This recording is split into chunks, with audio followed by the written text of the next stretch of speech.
So I did a thing. It's a New Holland 310 hay baler. Small hay baler, of course. There's the flywheel, the pickup teeth, and the twine box.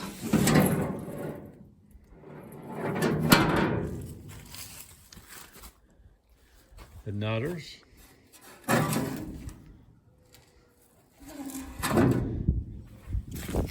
And the chute. So, why this particular baler? Good question. It looks to be all here.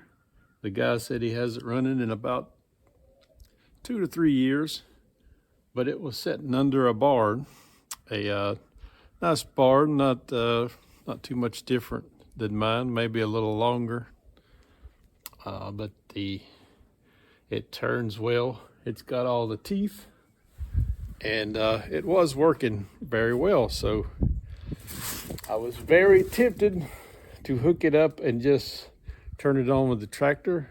It does spin freely with the flywheel, but before I do that, I want to go through and grease everything and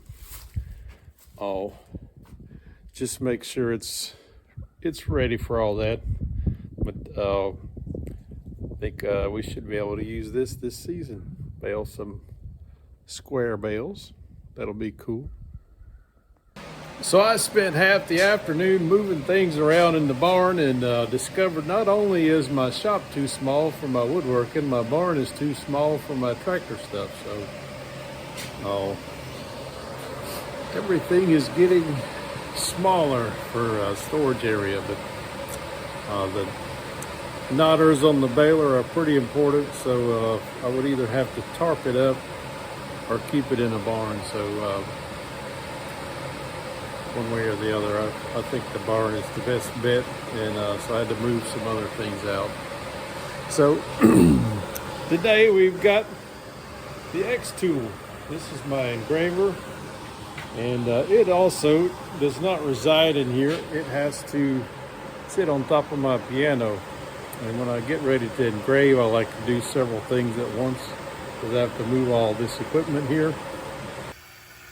So this is the setup. You have the laptop, which has the software and whatever you want to engrave on it. It's hooked up to this laser plotter, and it's got a dry belt for the x-axis and a dry belt for the y-axis right under here. So this thing moves around on the plot area, pretty much like Cartesian coordinates in the mathematical plotting system, XY plane. This is air assist here. The air blows out junk that gets burnt. So once it burns material, the air does a good job of blowing that out of the way. And I tried it without it to start with, and it worked fine for a while, but then I was getting poor results. And that's because the air wasn't moved. There was nothing there to move material out, so it just got worse and worse, and the tip of the laser would get clogged up. So that was my novice lesson learned there, is that little, it's about an $80 air pump is essential if you're going to do a lot of heavy engraving. This fancy board here is something that'll protect your table if you do a lot of cutting. I don't do a lot of cutting yet. I haven't yet, but mainly what I do is engraving. So it won't quite cut through this 3/4 inch material here, but it will cut through smaller material, like less than 1/4 of an inch. It does that just fine. So I have my image ready to burn. In the software, I use Lightburn, and That's the software that does good. It's a nice 1-to-1. So if I set it 50 millimeters here, it's going to engrave 50 millimeters over here. So I like that part about it, and a little unusual working in metric, but that's the way it does.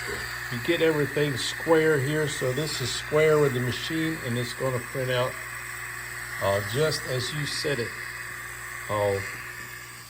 One thing is important is these glasses. You don't want to hurt your eyes, so wear these and look really cool like that. And after you get ready to go, this one is actually set on multi-layer, so it's gonna fill with a lighter burn than the outside line, so that gives it a little distinct flavor there. So when I get ready to go, I just hit start, and nothing happens. So I've got to fix that. As said, you hit start, and the way it goes, it starts lasering away, and we'll see what it does here in a second. And there we have it. We got a possum. And what we got here is a possum box. Not a box of possums, but a possum box. I think he looks cool on there. What do y'all think? It's for my wife. She's my sugar possum. Valentine's Day.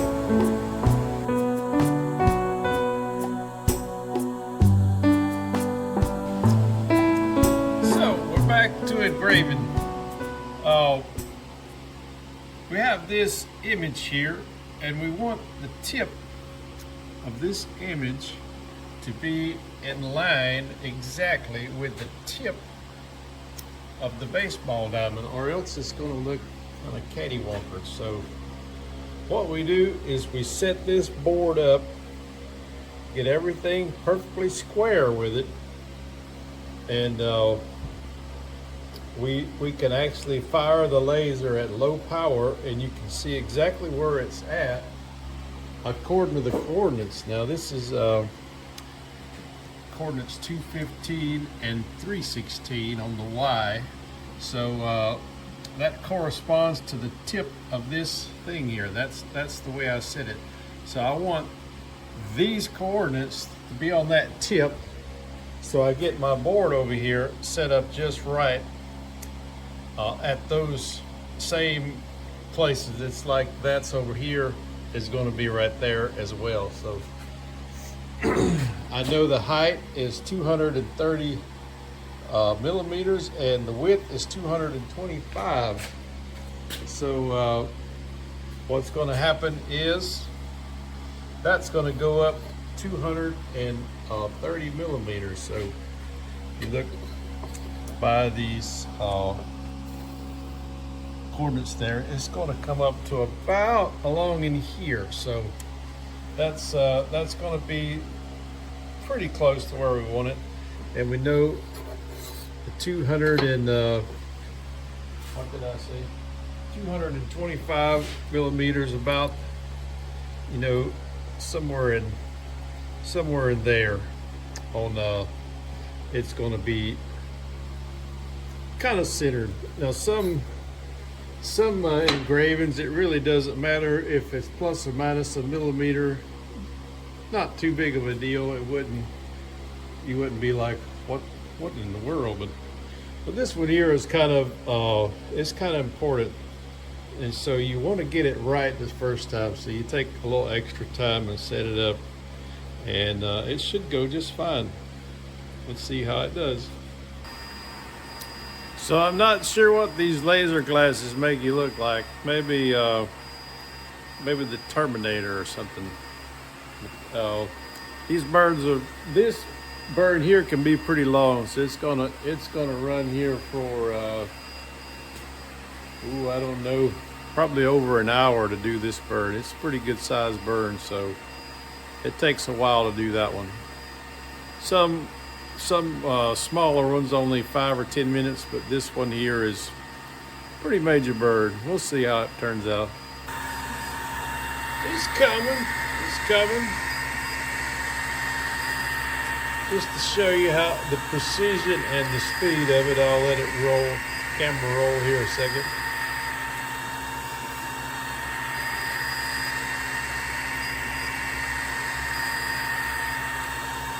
It's very small increments. It's burning, but highly accurate. This last part, it's actually tracing around each outline to accent it. Works okay on shapes like this, but it works really well when you're doing text. So just something cool. See, it's going around that 3 and around that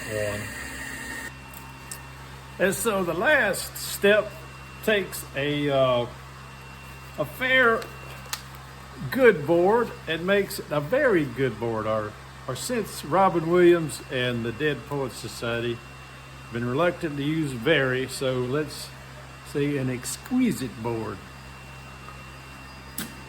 And this is food grade mineral oil, so it's gonna turn it very nice. Oh, I love the knot. The knot is beautiful. Look at that. I do love a knot.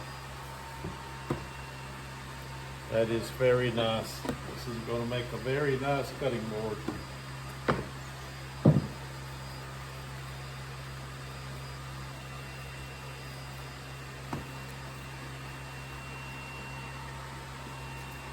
Look at that. Very nice.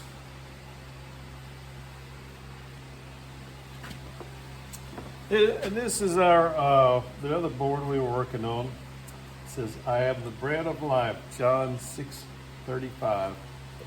So the amount of time it took to burn this engraving compared to this one was about 10% of it, maybe something like that. Oh. This is also a very nice board. Standard handle like that. That's going to make a very nice board as well.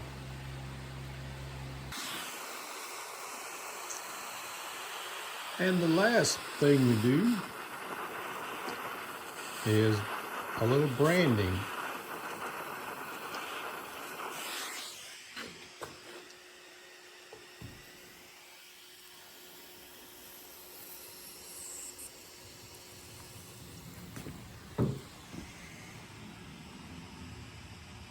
And that'll do it for this episode.